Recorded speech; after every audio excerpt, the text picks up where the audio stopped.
Votre carte vitale est en danger. Voici le podcast La carte dévitalisée. Un mouvement citoyen et apolitique dont la devise est « Ensemble, rénovons notre système de santé ». Un rendez-vous de et avec Jean-François Damour.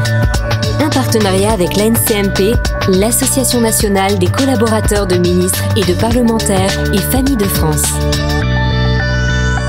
Une production JSB Conseil. Bonjour à toutes et bonjour à tous, bienvenue au cœur de la carte dévitalisée, le podcast, vos questions, vos remarques, vos commentaires. Rendez-vous, plus simple, voilà, on va à l'essentiel sur la page Facebook La Carte Dévitalisée et sur l'ensemble des lecteurs de podcasts, que vous ayez un système Android ou iOS, vous pouvez en balade écouter nos chroniques lorsque vous le souhaitez. Je salue Jean-François Damour, bonjour, comment ça va ? Bonjour Sébastien, comme je vous le disais il y a peu de temps, ça va très bien quand je vous vois. Je suis très heureux d'enregistrer ce podcast en votre compagnie. Écoutez, tant mieux. Je vous remercie pour votre accueil chaleureux. C'est normal, surtout que là, on va avoir un sujet un petit peu lourd.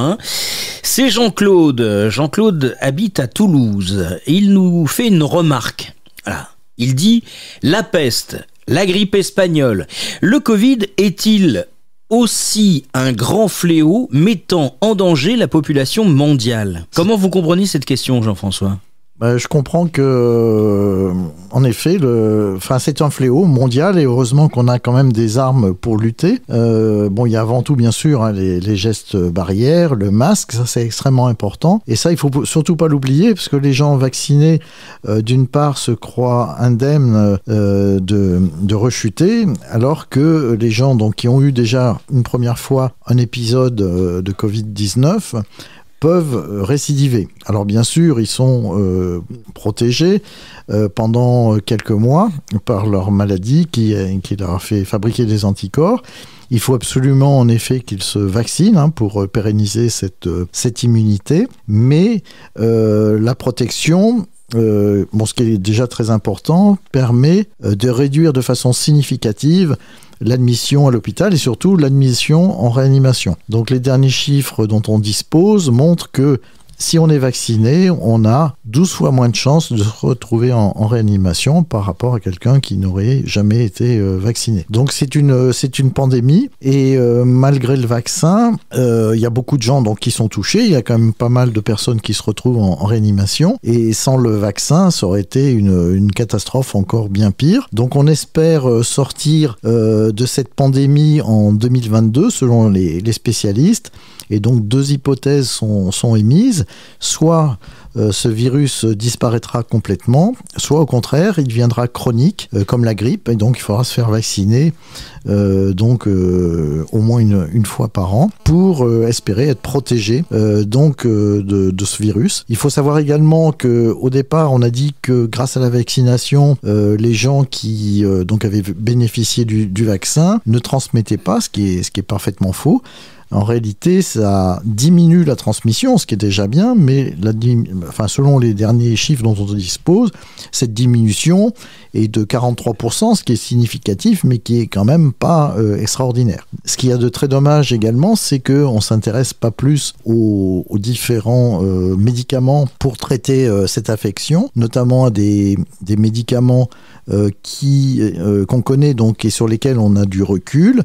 Il semblerait que notamment l'azithromycine, donc le Zithromax, ait un effet très bénéfique. Il y a des médecins de la région ouest de la France qui l'ont expérimenté, qui ont fait une étude qui montrait que c'était efficace. Et de ce fait, ils sont adressés aux autorités nationales spécialisées dans la santé en leur signalant ce qu'ils avaient constaté et en demandant qu'il y ait des études complémentaires qui confirment leur constatation.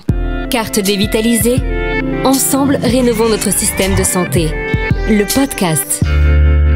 Vous avez beaucoup de questions évidemment sur la Covid, les traitements, le vaccin. Nous y reviendrons avec Jean-François parce que pendant que vous étiez en train de parler, Jean-François, justement sur nos écrans, on voit des questions qui viennent sur les traitements et vous aurez l'occasion justement d'y revenir au-delà de l'hydroxychloroquine qui avait fait évidemment la une des journaux par le biais du professeur Raoult, décrié avec une publication informations fausses du côté du Lancet, mais ça reste politique. Nous parlons de ce système de santé qui est bien dégradé en France dans le cadre de notre podcast, La Carte Dévitalisée. Pour nous poser vos questions, vous allez sur la page Facebook La Carte Dévitalisée, comme l'ont fait les auditeurs que nous avons cités, Jean-Claude, Christine, dans les différents numéros que vous n'avez peut-être pas encore écoutés, que nous vous invitons avec Jean-François à partager.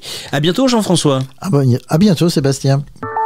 Vous venez d'écouter le podcast de La Carte Dévitalisée, en partenariat avec l'NCMP, l'Association nationale des collaborateurs de ministres et de parlementaires, ainsi que Familles de France. Retrouvez-nous sur cartedévitalisée.fr, mais aussi sur tous les réseaux sociaux en tapant tout simplement Carte Dévitalisée. Et n'oubliez pas notre devise, ensemble, rénovons notre système de santé.